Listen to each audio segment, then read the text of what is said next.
Arithmetic. Matilda longed for her parents to be good and loving and understanding and honorable and intelligent. The fact that they were none of these things was something she had to put up with. It was not easy to do so, but the new game she had invented of punishing one or both of them each time they were beastly to her made her life more or less bearable. Being very small and very young, the only power Matilda had over anyone in her family was brain power. For sheer cleverness, she could run rings around them all. But the fact remained that any 5-year-old girl in any family was always obliged to do as she was told, however asinine the orders might be. Thus, she was always forced to eat her evening meals out of the TV dinner trays in front of the dreaded box. She always had to stay alone on weekday afternoons, and whenever she was told to shut up, she had to shut up. Her safety valve, the thing that prevented her from going round the bend, was the fun devising and dishing out of these splendid punishments. And the lovely thing was that they seemed to work, at any rate for short periods. The father in particular became less cocky and unbearable for several days, after receiving a dose of Matilda's magic medicine. The parrot and the chimney affair quite definitely cooled both parents down a lot. For over a week they were comparatively civil to their small daughter. But alas, this couldn't last. The next flare-up came one evening in the sitting room. Mr. Wormwood had just returned from work. Matilda and her brother were sitting quietly on the sofa, waiting for their mother to bring in the TV dinners on a tray. The television had not yet been switched on. In came Mr. Wormwood in a loud check suit and a yellow tie. The appalling broad, almost orange and green check of the jacket and trousers almost blinded the onlooker. He looked like a low-grade bookmarker dressed up for his daughter's wedding, and he was clearly very pleased with himself this evening. He sat down in an armchair and rubbed his hands together and addressed his son in a loud voice.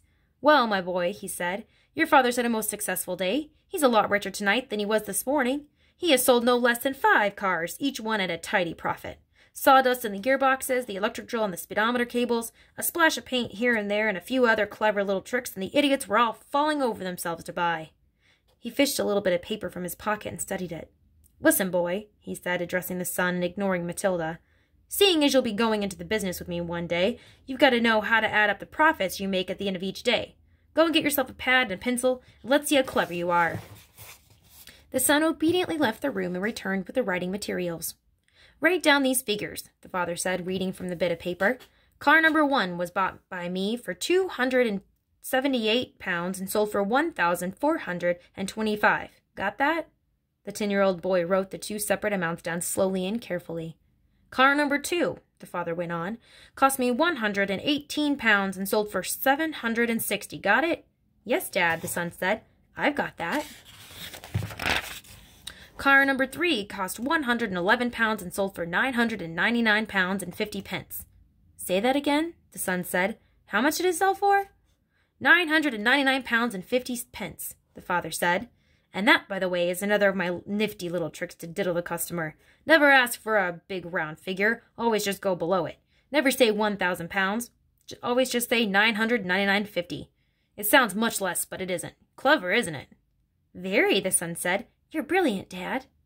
"Car number 4 cost £86, a real wreck that was, and sold for £699.50. "Not too fast," the son said, writing the numbers down. "Right, I've got it." "Car number 5 cost £637 and sold for £1,649.50. You got all those figures written down, son?" "Yes, Daddy," the boy said, crouching over his pad and carefully writing.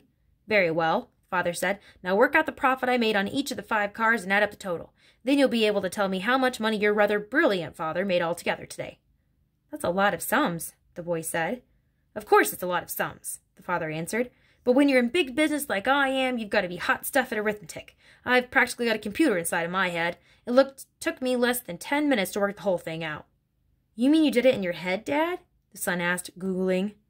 "Well, not exactly," the father said. "Nobody could do that, but it didn't take me long. When you're finished, tell me what you think my profit was for the day. I've got the total written down here, and I'll tell you if you're right." Matilda said quietly, "Dad, you made exactly £4,303 and 50 pence altogether." "Don't butt in," the father said. "Your brother and I are busy with high finance." "But, Dad—" "Shut up," the father said. "Stop guessing and trying to be clever." "Look at your answer, Dad," Matilda said gently. "If you've done it right, it ought to be £4,303 and 50 pence. Is that what you got, Dad?" The father glanced at the paper in his hand. He seemed to stiffen. He became very quiet. There was a silence. Then he said, "Say that again." 4,303 pounds, 50, Matilda said. There was another silence. The father's face was beginning to go dark red. "I'm sure it's right," Matilda said. You little cheat," the father suddenly shouted, pointing at her with his finger. "You look at my bit of paper. You read it off from what I've got over here." "Daddy, I'm on the other side of the room," Matilda said. "How could I possibly see it?" "Don't give me that rubbish," the father shouted. "Of course you looked. You might have looked. No one in the world could give the right answer just like that, especially a girl. You're a little cheat, madame. That's what you are, a cheat and a liar." At that point, the mother came in, carrying a large tray on which were the 4 suppers. This time, it was fish and chips, which Mrs. Wormwood had picked up in the fish and chip shop on her way home from bingo. It seemed that bingo afternoons left her so exhausted, both physically and emotionally, that she never had enough energy to cook an evening meal.